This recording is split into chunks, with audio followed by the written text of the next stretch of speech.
Un jour, le prince Simon entendit l'histoire du dragon Raphaën et du cristal qui serait censé accorder l'immortalité.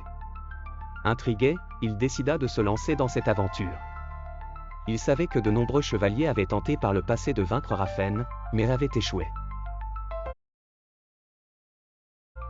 L'objectif de Simon n'était pas d'acquérir l'immortalité, mais de découvrir la vérité et de comprendre ce qui rendait ce cristal si spécial. Le prince entama son périple à travers les prairies verdoyantes et les montagnes imposantes. Il emportait avec lui son bouclier en argent qui reflétait les rayons du soleil, et son épée lumineuse héritée de son père, le roi courageux. Son voyage dura plusieurs jours jusqu'à ce qu'il atteigne les montagnes glacées, où une grotte profonde se cachait parmi les rochers imposants. Il avança prudemment à l'intérieur de la grotte, chaque pas le conduisant plus profondément, où le froid pénétrait son corps et l'aventure et le danger le submergeaient. Lorsqu'il atteignit une vaste salle au fond de la grotte, il trouva le dragon Raphaën allongé là, les yeux fermés. Les écailles de Raphaën scintillaient d'une couleur bleue froide, et ses yeux brillaient de la sagesse des âges.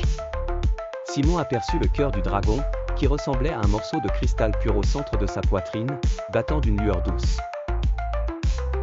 Au lieu de dégainer son épée comme l'avaient fait ceux qui l'avaient précédé, le prince Simon décida de parler. Il dit d'une voix calme, « Dragon Raphaën, je ne suis pas venu pour te blesser ou voler ton cœur.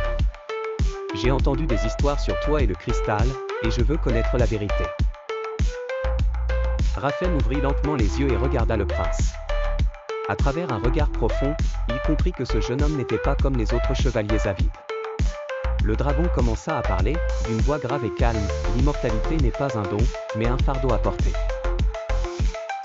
Mon cœur de cristal renferme une grande puissance, mais je le garde pour protéger le monde des avides qui cherchent à l'utiliser à des fins malveillantes. » Simon s'assit près de Raphaën et écouta ses histoires sur les sages anciens qui avaient créé le cristal pour être un symbole de sagesse et non de puissance.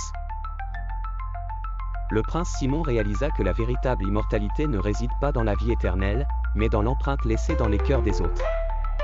Grâce à cette compréhension, une profonde amitié naquit entre Simon et Raphaën. Le prince retourna dans son royaume, non pas en tant que chevalier portant le cristal de l'immortalité, mais en tant qu'homme portant une sagesse plus profonde et un véritable courage. Il partagea les histoires du dragon Raphaën et la sagesse qu'il avait apprise de lui, devenant ainsi un symbole de compréhension et de paix dans le royaume des contes.